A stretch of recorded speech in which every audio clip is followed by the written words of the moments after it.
American Idol contestant Phil Stacey released his self-titled debut album last week on April 29th, and he's hoping this week he'll end up high on the Billboard 200 album chart.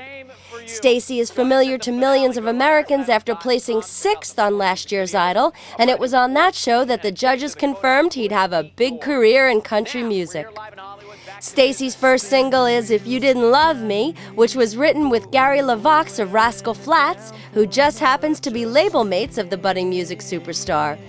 A brilliant vocalist, but also a gifted songwriter. You know, he wrote the song with Jason Sellers and Wendell Mobley,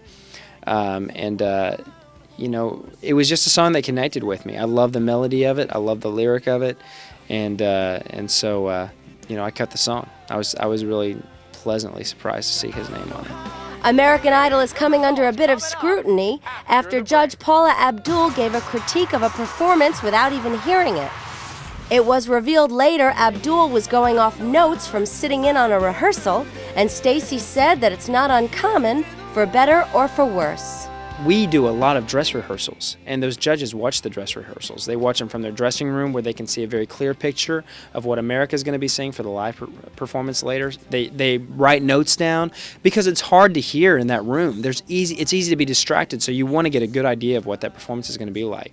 I imagine that they had those performances already critiqued, you know, unless you did something extremely different for the live show. You know, Paula had a pretty good idea of what Jason Castro was going to sound like on that second song, and so really it was safe to give a critique.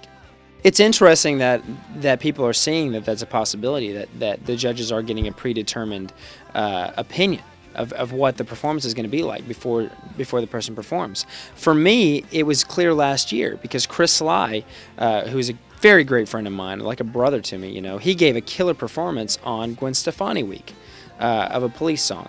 Every little thing she does is magic. He did a great job, and you can go on anywhere that shows these videos and watch the video of it and tell that he's on tempo and all this stuff. Well, the judges bashed him for being off tempo because during the sound checks, it was awful. You know, trying to look at monitors to see what your face is, you know, doing or what your body language is saying, you know, and it's just very difficult to catch the first time around. So I'm actually glad that they watched, you know, several different performances of it to get the real vision of what's happening there.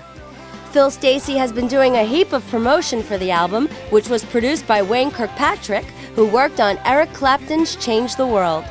Stacey was prodded to do American Idol after he couldn't fulfill his best man duties at a friend's wedding due to commitments to the U.S. Navy.